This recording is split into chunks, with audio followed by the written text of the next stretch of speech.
सेवा पूछी, सेवा बताओ। बोले सेवा तो कुछ नहीं, जो मैंने शिक्षा दी है, जो बात कही, इसका पालन करना। बोले जी कन्न फटते हैं, कान पकड़े। आज पता चला जो बातें आपने बताई, आज के बाद कभी ऐसा काम नहीं करे। भाइयों, सत्संग इसका नाम, जो मैंने अभी कहा, पारस और लोहे का स्पर्श हो जाना, ये सत्संग है। ऐसे जीवन बदल जाते, परिवर्तित हो जाते हैं। जीवन ऐसे मोड़ आ जाता है जीवनों के अंदर। यहां चर्चा चल रही थी अहीर धाम, वहां कोई अगर शराब पीता है तो दूध ज्ञात होता है दुनिया को, और कलाल के घर के ऊपर उसके बाहर कहीं अगर कोई आदमी दूध भी बैठकर पिए तो दुनिया क्या कहते, डूब लिया। वहां बैठ देखा था हमने, शराब पीने लग रहा था। इस सत्संग के प्रभाव से गुण भी अवगुण हो जाते, इतना बड़ा परिवर्तन आ जाता है, इतना बड़ा बदलाव आ जाता है। बंधुओं, सत्संग की बड़ी महत्ता है। वैदिक धर्म परंपरा में, रामायण में बहुत बातें हैं। बिनु सत्संग विवेक न होई, राम कृपा बिन सुलभन सोई। बिनु सत्संग विवेक न होई। विवेक का अर्थ होता है सद असद का ज्ञान, अच्छे और बुरे का ज्ञान, इसका नाम विवेक है। विवेक शब्द का अर्थ है अच्छे, ये अच्छा है और ये बुरा है, अच्छे और बुरे का जो ज्ञान, उसका नाम विवेक। बिनु सत्संग विवेक न हो, सत्संग के बिना ये विवेक नहीं। ये तो सत्संग से ही आता है विवेक। तो राम कृपा बिन सुलभन सोई, भगवान के कृपा के बिना ये अवसर प्राप्त नहीं। तो भगवान की कृपा होती है, उसी को सत्संग प्राप्त होता है, उसी का जीवन बनता है, उसी का जीवन बदलता है। जब तक भगवान की कृपा ना हो तब तक कुछ नहीं होता। बंधुओं, सत्संग को भगवान की कृपा मानो, ये भगवान की कृपा है। हमें ऐसा अवसर प्राप्त हुआ, सत्संग का अवसर प्राप्त हुआ, और जीवन कैसे बदल जाता। महावीर भगवान का राजगृह पदार्पण हुआ, अद्भुत कथा है, विलक्षण कथा है। राजगृह के बाहर गुणशील बाग था, भगवान वहां ठहरे। बंधुओं, राजगृह के राजा श्रेणिक थे, मगध के सम्राट थे। उनका बेटा अभय कुमार था, मंत्री था। अभय कुमार मंत्री था, भगवान का शिष्य था, बहुत श्रद्धा रखता था। भगवान जब पधारे उस समय अभय कुमार राजकार्य से कहीं दूर, कहीं किसी जगह गया हुआ, कोई राजकार्य से गया हुआ। वहां का कार्य हुआ तो वह राजगृह की ओर लौटा। उस जमाने में सीमित साधन थे। घोड़ा था उसके पास, घोड़े के ऊपर था, वह आ रहा था, राजगृह की ओर आ रहा था। जंगल से गुजरता हुआ आ रहा था। सहसा आवाज है, ओ भाई, ओ घोड़े वाले, अरे ओ भाई, अरे बात सुन, ओ घोड़े वाले। आवाज आई कहीं से। उसने इधर उधर देखा, कौन बुला रहा है, थोड़ी सी बात भी बता दूं। दुनिया में धोखा बहुत है, कहीं चोर लुटेरी भी आवाज दे सकते हैं, कोई जरूरी नहीं। सज्जन पुरुष ही बुलाएं, कोई जरूरी नहीं। लेकिन फिर भी उसने इधर देखा, उसने वो दूर वहां झाड़ियों में कोई एक आदमी हाथ ऊपर उठा के ऐसे से हिलाकर, ओ भाई बात सुनो, भाई बात सुनो। कोई पड़ा हुआ झाड़ियों, क्या बात हुई? श्रावक दयावान होता है। श्रावक का लक्षण है दयावान होना। उसने अपना घोड़ा उधर ही मोड़ दिया, उधर गया जहां वो हाथ था, यानी वो व्यक्ति था, वहां पहुंचा, देखा एक आदमी पड़ा हुआ है। क्या बात भाई? वो बोला भाई मेरी मदद कर दे, मैं मर जाऊंगा यहाँ, तो मुझे जानवर खा जाएंगे, मेरी मदद कर दे। अभय कुमार घोड़े से नीचे उतरा, उसके नजदीक गया, बोला कहो भाई क्या बात है? उसने कहा मेरे पांव में कांटा लग गया। आप कहोगे ये तो साधारण सी बात थी, कभी कभी साधारण बात असाधारण हो जाती है। एक झाड़ी होती है करोंदा, उसके शूल इतने लंबे लंबे होते हैं, हमने भी देखी पहाड़ों पर, बहुत लंबी शूल और बड़ी मजबूत और पक्की होती है करौंदे की। उसके पांव में कोई करौंदे की शूल पड़ी थी, वो लगी, और लगे तो ऐसे लगे जैसे पांव में नीचे लगी तो ऊपर निकल आई, ऐसे लगे। वो पांव नहीं उठा सका, और इतना दर्द, नीचे लग के ऊपर निकल आए तो बहुत बात होगी ना, उसे निकाल नहीं सका, और बहुत देर का पड़ा था, पांव सूज गया उसका। बस वो इस इंतजार में था कोई व्यक्ति आ जाए, उसकी मदद कर दे, उसको सहारा दे दे, उसको रास्ते पर ला दे। इंतजार में था, इसलिए वो देख रहा था, पुकार रहा था। अभय कुमार ने कहा भाई क्या हो? बोले भाई कांटा लग गया।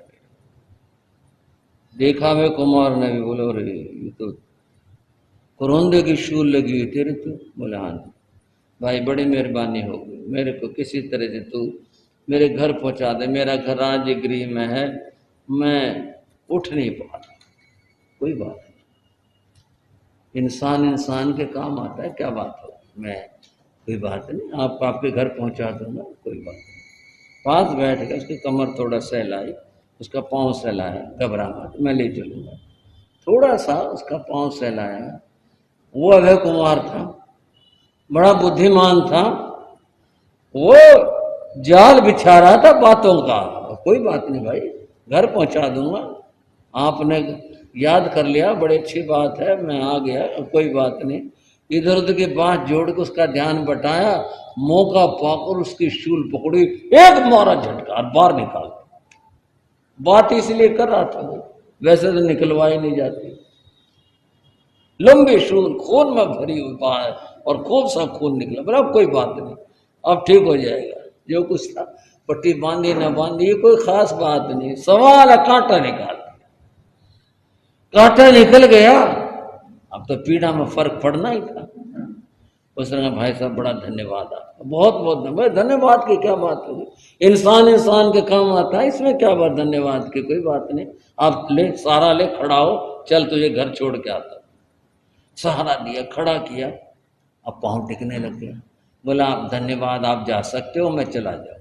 बोले नहीं, आपको घर छोड़ के आऊँगा, आपके पाँव के अंदर इतनी बड़ी पीड़ा कष्ट है, आओ घोड़े पर बैठो, चलो। वो उसे रास्ते तक ले आया। ऐसे ही उस व्यक्ति ने पूछ लिया भाई आप कौन हो, क्या परिचय है? मेरा परिचय, हाँ।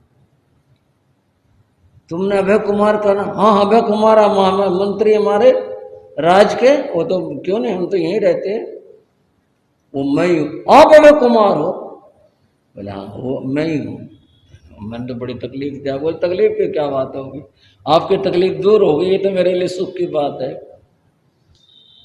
और भाई अब अपना परिचय भी बता दो, आपका नाम क्या है?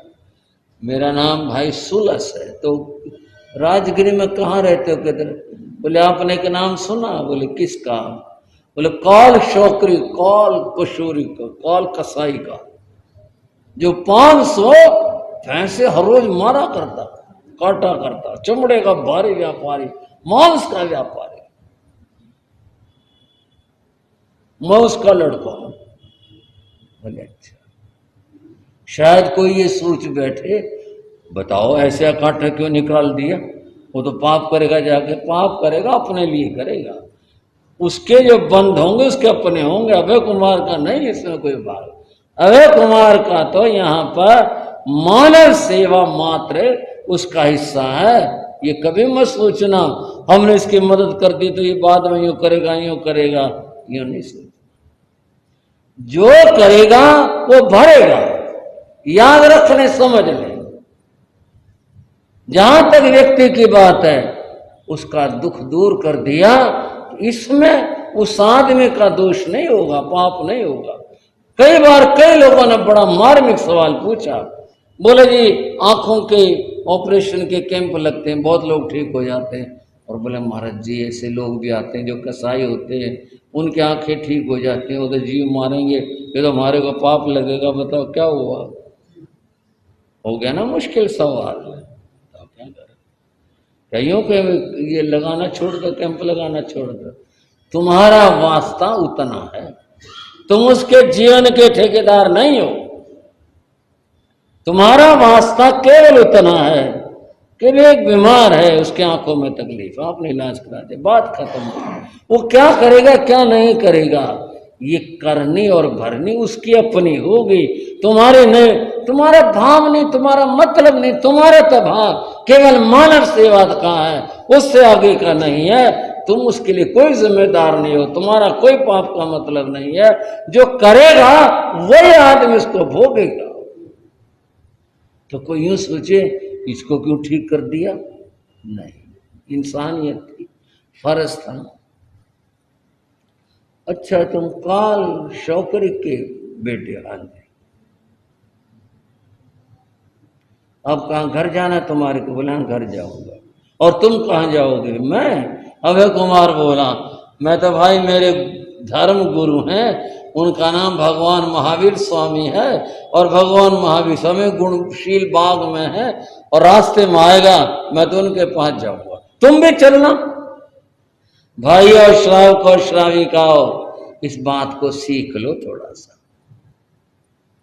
जैसे कोई आदमी भोजन करता, कोई आ जाए तो कहे भाई साहब आओ आप भी भोजन करो, एक फर्ज रखने के व्यवहार है ना ये, बोलो आना करो, व्यवहार है। जो मिले आओ भाई साहब प्रवचन में चलते, मैं भी जा रहा था आप भी सुन लेना थोड़ी देर, आओ भाई साहब संतों के जा रहे थे आप भी चलो दर्शन कर लो। इसका लाभ है, इस बात का, प्रेरणा का, और ये अपना लो, ये गुण है। कोई भी मिले, यहां तो क्या कहते हैं क्यों चक्कर में पड़े, शर्म से आते खाम कहीं, और किसी को डिस्टर्ब क्यों किया? अरे डिस्टर्ब करना हो गया, ये तो जीवन संवारने की बात हो गई, डिस्टर्ब करना नहीं हुआ। जब आप किसी आदमी को खाने के लिए पूछते भाई साहब आओ खाने का समय जरूर भोजन करो आओ, आप सत्संग के लिए भी टोको, आप कहो कि भाई साहब आओ सत्संग चलो। अभय कुमार बोला तुम भी चलो ना भाई साहब हम तो नहीं जा सकते, क्यों? हमारा तो काम ही बड़ा खराब है, और वो तो संत महात्माओं की बात है, हमारा उनका क्या मेल? नहीं ऐसी कोई बात नहीं, वो तुम्हारे को कुछ नहीं कहेंगे, ना ना मैं नहीं जाता। अरे चलो भी एक बार तो चलो, मैं तुम्हारे साथ हूं, कुछ नहीं कहेंगे। देख लो भाई मैं चल पड़ूं और फिर वहां जाकर के तुम्हारे को बुराई मिले और मेरे को वहां से निकाला जाए, देखो नहीं कुछ नहीं होगा, चलो। सत्संग की बात चल रही है, कैसे कड़ियां जुड़ती हैं और सत्संग क्या करता है इसकी बात चल रही है। अभय कुमार उस व्यक्ति को, कसाई के बेटे को, उसका नाम सुलस था, उसको लेकर गुणशील बाग में चला गया। भगवान विराजमान थे, भगवान बैठे थे, प्रवेश किया दूर से, हाथ जोड़ लो, उसने भी जोड़ ली, अभय कुमार ने जोड़ नहीं, आगे गए भगवान के सामने पहुंचे। वो बहुत डर रहा था कि अभी ये यूं कहेंगे तो कसाई है तो क्यों आ गया, कौन ले आया तुझे, उसको ऐसा मन में भय था, पर ऐसा कुछ नहीं हुआ। उसने हाथ जोड़े, भगवान के सामने खड़े, अभय कुमार ने संकेत किया नमन करके बैठ जाओ, वो भी बैठ गए, वो भी बैठ गए, दोनों बैठ गए। सुलस के मन में भय था, और बात क्या हुई, भगवान बोले सुलस आज तूने बड़ा कष्ट पाया। श्राव को सुलस आज तूने बड़ा कष्ट पाया।